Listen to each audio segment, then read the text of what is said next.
دەستەی داکۆکی لە مامۆستایان و فەرمانبەرانی ناڕازی دەڵێن لەبەر خەمخۆریان بۆ پرۆسەی خوێندن بڕیاریان داوە بۆ تاقیکردنەوەی ئەم وەرزە بگەڕێنەوە ناوەندەکانی خوێندن و بایکۆت بوەستێنن.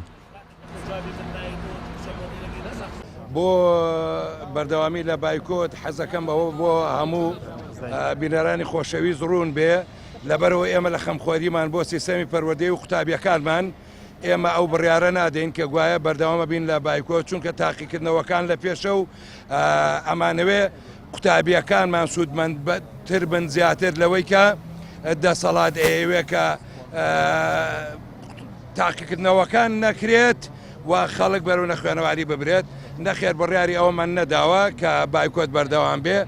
لە ڕاگەیەنراوێکدا دەستەی مامۆستایان و فەرمانبەرانی ناڕازی گومان دەخەنە سەر داتاکانی وەزارەتی دارایی و پێیان وایە بەداهاتی ناوخۆ ئەو پارەی عێراق دەینێرێت دەتواندرا موچەی هەر 12 مانگەی 2024 دابەش بکرێت، بەڵام ئەوەی گرفت بووە شارنەوەی داهاتەکان بووە لە عێراق. ئەم گرفتەش وەک دەستەکە دەڵێ تا پرۆسەی تەوتین نەکرێت چارەسەر نابێت. خۆیان دەڵێن سەر جەمشایستەی فەرمانبەران و خانەنشینان و چاودێری کۆمەڵایەتی بریتێ لە 11 تریلیۆن و 576 ملیار دینار. هەر خۆیان دەڵێن حکوومەتی عێراقی 10 تریلیۆن و 752 ملیار دیناری ناردووە بۆ تێگڕای ساڵەکە.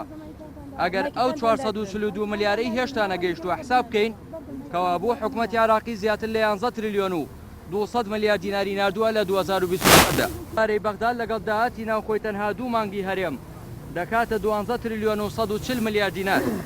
ئەی خێرە بەناو وەزارەتی حساب نەزانی دارایی تا ئێستا دەموچەی دابەش کردووە. دەستەی داکۆکی بە ئاشکرا پێشتر ڕایگەیاندووە کە دەسەڵاتداران و بانکەکان یەرێم جێگەی متمانە نین و نابن.